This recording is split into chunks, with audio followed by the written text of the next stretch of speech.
the correlation of analysis. So one of the most widely used data analysis in research would be yung tinatawag natin na correlation analysis. So marami siyang type. So meron tayong tinatawag na Pearson's R or the Pearson Product Moment Correlation Coefficient, yung point by serial, and then yung Spearman rank correlation. So in this course, so limited lang yung discussion natin to the so-called now Pearson Product Moment Correlation Coefficient or yung tinatawag natin na Pearson's R. So this indicates the degree that quantitative variables are linearly now related now in a sample. So applicable lang to if yung datasets natin would be of a quantitative type. So either an interval type now of data or a ratio type now of data.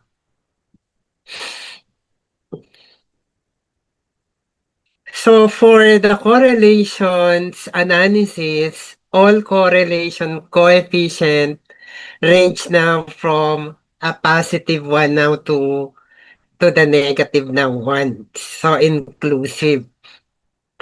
So it measures two aspects of the relationship, yung tinatawag natin na direction of the relationship and yung strength ng relationship. So we define the strength of the relationship that measure so how closely so the data now match now a linear now relationship. So say for instance, a correlation coefficient of 1 will indicate that the data now are perfectly linearly now related, while a coefficient of 0 implies that no linear relationship now exists. On the other hand, yung sign of coefficient or simply the value of R indicates the direction now of the relationship. So if the value of R would be positive, so we say there should be a direct relationship now so between now the given variable. So meaning to say, as one variable increases, yung other variable also increases. Or when one variable decreases, so the other variable will also be decreasing. While a negative coefficient or a negative R indicates that as the value now of one variable increases, so the value now of the other variable now decreases. So this relationship is what we known as the inverse now relationship.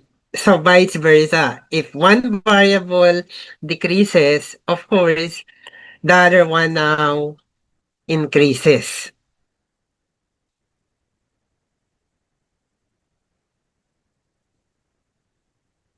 So a correlation coefficient of 1 indicates a perfect now positive linear relationship, while a correlation coefficient of negative 1 so indicates a perfect negative now linear now relationship. Of course, in actual research, so we rarely see a perfect now correlation, di ba? So if ever will a researcher uncover a correlation coefficient of positive 1 or a negative 1.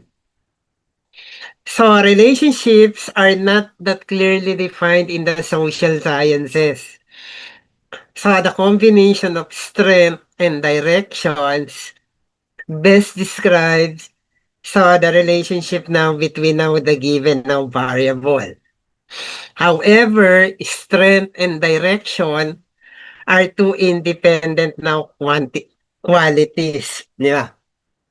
Again, for the interpretations of the correlation analysis, so there should be no standard procedure or rule. Di ba? So the interpretations depend now on the area now of study or research, di ba? So say for example, in a medical research, a 0.30 value for the coefficient is considered already a high relationship. But on the other hand, in the area of engineering, say the social sciences, education, business and finance, so this is considered as a low correlations.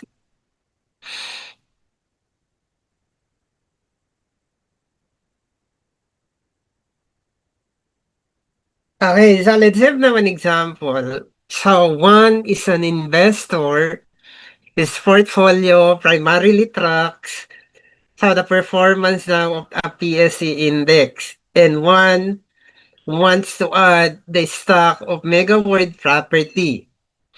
Before adding MEG to his portfolio, he wants to assess the correlation between the index of the PSE and the price now of MEG, so to ensure that adding the stock won't increase the systematic risk of his portfolio. Excuse me. To find the correlation coefficient, one gathers the PSE index and make price for the last 30 years. This data is given now in table 1. Again, so before we proceed with the data analysis, so please encode the following data sets now in your Excel now worksheet.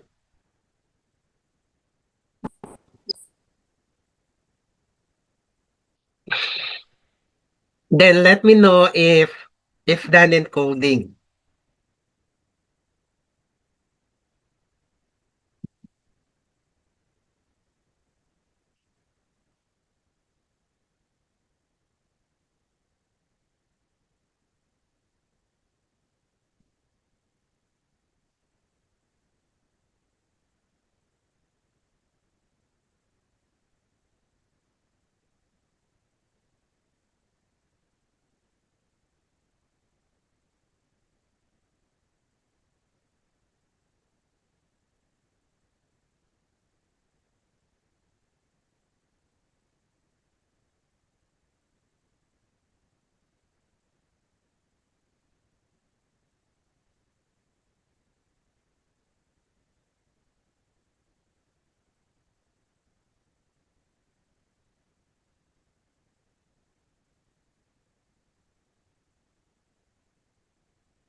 So let me know if done encoding.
Okay, are you done?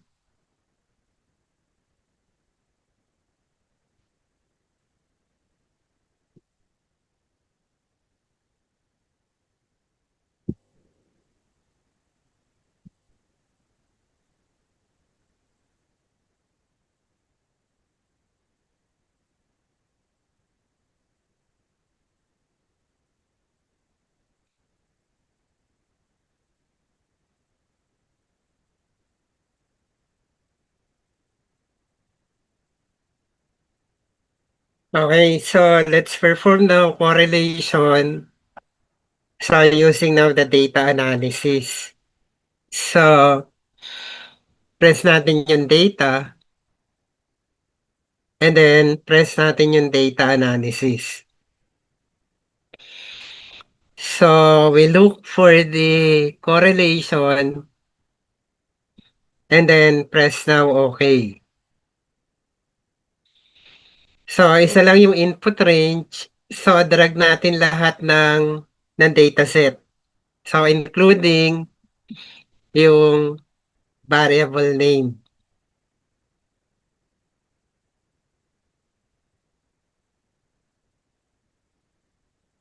Then check labels in the first row.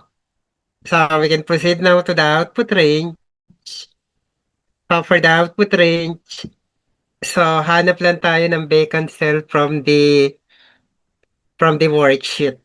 And then we press here now, okay.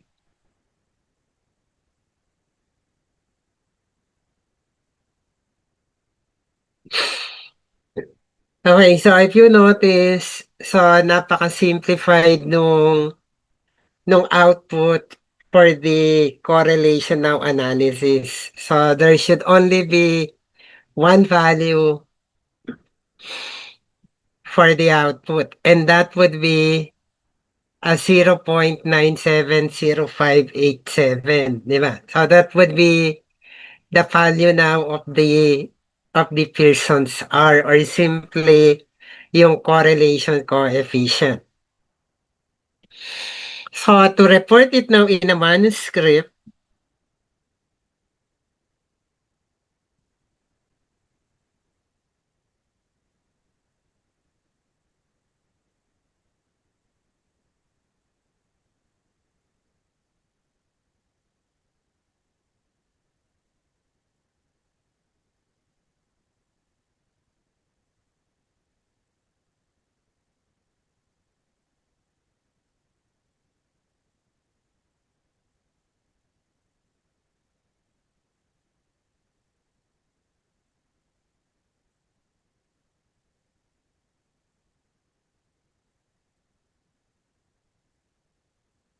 this is how I go with the interpretation. So the present product moment correlation coefficient was used to measure now the strength and direction of the relationship between PSA index and MEG price. So the correlation procedure from Excel data analysis was used to calculate for the value or simply the statistics. So the correlation between PSC index and MEG price was 0.97. While total anonymity does not exist, so with regards now to interpreting correlation coefficient, so some authors of statistics books describe correlation of 0 to 0.29 as weak, 0.30 to 0.59 as moderate, and above 0.60 as strong, as defined by Levin and Fox. So in this case, yung correlation coefficient natin is considered now strong. So the coefficient indicates that the PSA index and MEG price have a strong positive correlation. So because the value now of R here now would be of a positive now 0.97.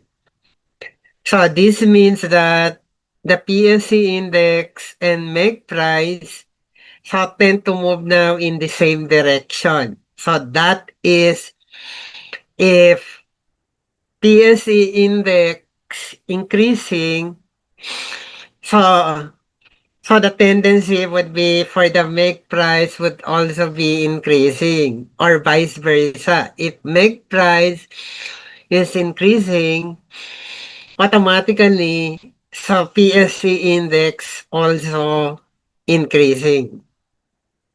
So therefore, adding MEG to his portfolio would in fact increase now the level now of systematic now risk. So sabi ko nga kanina, so wala tayong definite rule or standard rule for the interpretations now of the correlation coefficient.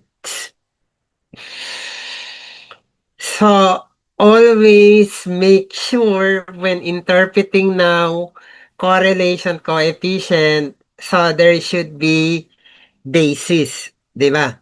So these bases are based now from the previous study or related now literature. So if you notice in my interpretation, so I make use now of the intervals defined now by Levin and Fox. So different scholar, different researchers make use of different interpretations, di ba? So in this case, so I make only use of three intervals since ito yung definition ni Levin and Fox. But for other scholars, so they make use of different levels. So say for example, in local studies, most likely yung local researchers and scholars makes use now of five intervals. So usually, nagre-range siya from the very low relationship to the very high now relationship. Basta tatandaan nyo lang, pag ginamit nyo tong analysis na to, make it sure na pag ini-interpret nyo na yung result, so there should be a basis.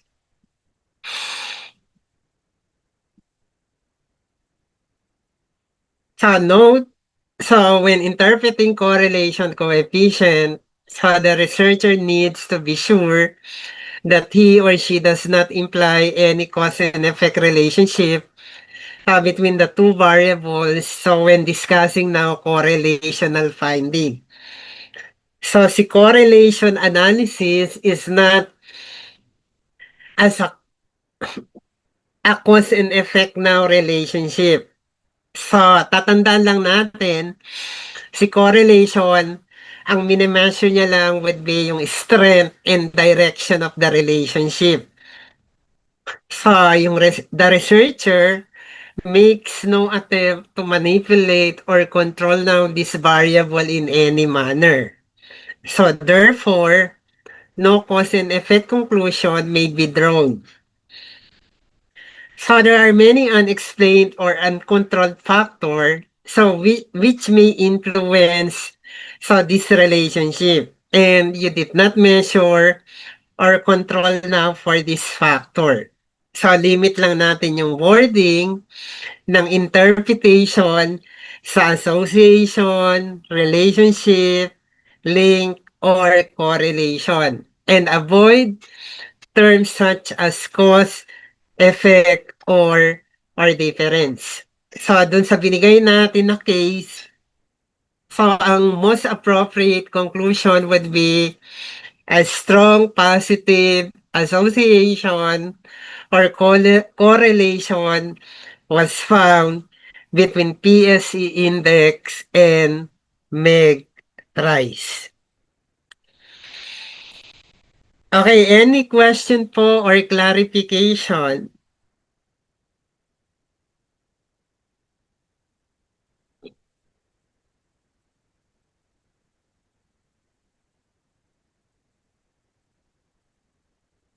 So, wala na po. So, if none, so this ends now the lecture for today. So, tuloy nyo na lang po yung pagsagot dun sa assessment 4, so which is due today at 11:59 p.m. 11:59 p.m. pala, not 11:59. Then, I sent also yung assessment 5 dun sa Google Classroom natin later. Okay, so goodbye class and God bless you all po. So, bye-bye po.